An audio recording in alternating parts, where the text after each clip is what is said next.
Congress party head quarters ఇక్కడ న్యూఢిల్లీలో inaugurate చేయడం జరిగింది. దీనికి నామకరణం ఇందిరా భవన్ అని చేయటం జరిగింది.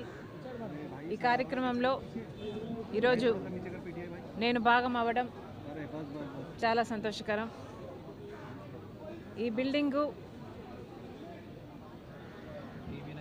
కాంగ్రెస్ పార్టీ హెడ్ క్వార్టర్స్గా ఇప్పటి నుంచి నిలవబోతుంది. ఇది ఒక బిల్డింగ్ మాత్రమే కాదు, ఇటుకలతో కట్టింది కాదు అని ఈ బిల్డింగ్ లోపల చూస్తే ఎవరికైనా అర్థమవుతుంది.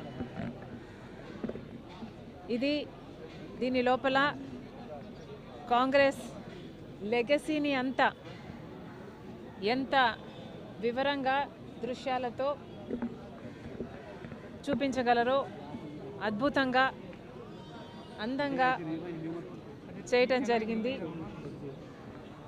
ఇది కాంగ్రెస్ పార్టీ మ్యూజియం అని కూడా అనొచ్చేమో, అంత అద్భుతంగా చరిత్రనంతా కాంగ్రెస్ పార్టీ చరిత్రనంతా దీంట్లో పొందుపరచడం జరిగింది. అసలు లోపల భాగం చూస్తే ఎంత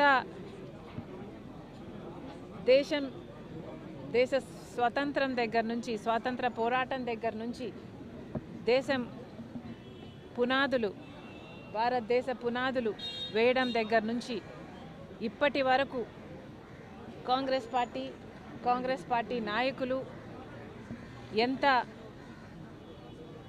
వారి శ్రమను, వారి రక్తాన్ని ధారపోసారో, ఎంతమంది ప్రాణ త్యాగాలు చేశారో, ఎంతమంది కాంగ్రెస్ యోధులు, కార్యకర్తలు అన్ని త్యాగాలు చేస్తే ఈ దేశానికి స్వతంత్రం వచ్చిందో, ఆ తర్వాత కూడా మన దేశానికి పునాదులు వేసి రాజ్యాంగాన్ని నిర్మించి ప్రపంచంలోనే అతిపెద్ద డెమోక్రటిక్ నేషన్గా ఈరోజు భారతదేశం నిలబడింది అంటే దీనికి అంతటికీ కారణం కాంగ్రెస్ పార్టీ. ఆ చరిత్రనంతా లోపల గోడల మీద చూపించడం జరిగింది. చాలా సంతోషం. కంగ్రాచులేషన్స్. ప్రతి కాంగ్రెస్ కార్యకర్తకే కాదు, దేశంలోని ప్రతి పౌరునికి కూడా ఇది గర్వకారణం. ఈ సందర్భంగా ఒక మాట చెప్పాలనుకుంటున్నాం. నిన్న ఆర్ఎస్ఎస్ ముఖ్య నేత ఒక వ్యాఖ్య చేయడం జరిగింది. భారతదేశానికి స్వతంత్రం 1947లో రాలేదు, నిజమైన స్వతంత్రం రామ్ మందిర్ కడితే అప్పుడు వచ్చింది అని ఒక ఆర్ఎస్ఎస్ ముఖ్య నాయకుడు నిన్ననే ఈ వ్యాఖ్య చేయడం జరిగింది. అసలు దేశ ప్రజలంతా ఆలోచన చేయాలి, ఈ మాటలను గమనించాలి. ఇవి దేశద్రోహ మాటలు కాదా? వీళ్ళు అధికారంలో ఉన్న వాళ్ళలాగా మాట్లాడుతున్నారా? వీళ్ళు టెర్రరిస్ట్ లాగా మాట్లాడటం లేదా? వీళ్ళ వ్యవహారం టెర్రరిస్ట్ లాగా లేదా? మన దేశానికి స్వతంత్రమే రాలేదని 1947లో లాంటి వ్యాఖ్యలు చేస్తున్నారు. రామ్ మందిర్ కట్టినప్పుడే స్వతంత్రం వచ్చింది అని మాట్లాడుతున్నారంటే వీళ్ళ విజ్ఞత, వీళ్ళ ఆలోచన తీరు ఎలా ఉందో ప్రజలు గమనించాలి. నిజంగానే ఆర్ఎస్ఎస్ కానీ బీజేపీ వాళ్ళు కానీ స్వాతంత్రం కోసం పోరాటం చేసింది లేదు. కాబట్టి వీళ్లకు స్వాతంత్రం 1947లో వచ్చింది అంటే నిజంగానే వీళ్ళకు ఆశ్చర్యం కలగడం సహజమే అనిపిస్తుంది.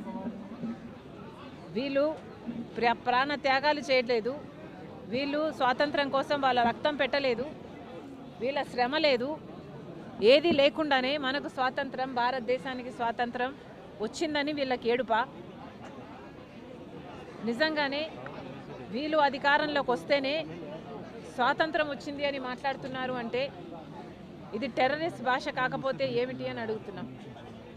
మళ్ళీ చెప్తున్నాం, ఒక్క కాంగ్రెస్ పార్టీ మాత్రమే ఈ దేశానికి స్వాతంత్రం కోసం పోరాటం చేయడమే కాదు, రాజ్యాంగాన్ని నిర్మించడమే కాదు, పునాదులు వేయటమే కాదు ఈ రోజు వరకు కూడా ఇన్ని భిన్న మతాలు, కులాలు, భాషలు, ప్రాంతాలు ఉన్న దేశాన్ని ఏకంగా ఉంచుతున్న, రాజ్యాంగాని కోసం కొట్లాడుతున్న ఏకైక పార్టీ ఈరోజు కాంగ్రెస్ పార్టీ. మన బిడ్డల ఎంప్లాయ్మెంట్ కోసం అయితేనేమి, మెహంగాయి కోసం అయితేనేమి, మన దేశంలో ప్రేమను, సోదర భావాన్ని నిలబెట్టడం కోసం అయితేనేమి ఈరోజు కొట్లాడుతున్న ఏకైక నాయకుడు రాహుల్ గాంధీ గారు. అలాంటి పార్టీలో నేను భాగమైనందుకు చాలా గర్వకారణం. ఈరోజు మరి ముఖ్యంగా ఈ కాంగ్రెస్ పార్టీ హెడ్ క్వార్టర్స్ ఈరోజు ప్రారంభం చేశారు. అందుకు ప్రతి కాంగ్రెస్ కార్యకర్తకి కూడా మనస్ఫూర్తిగా కంగ్రాచ్యులేషన్స్.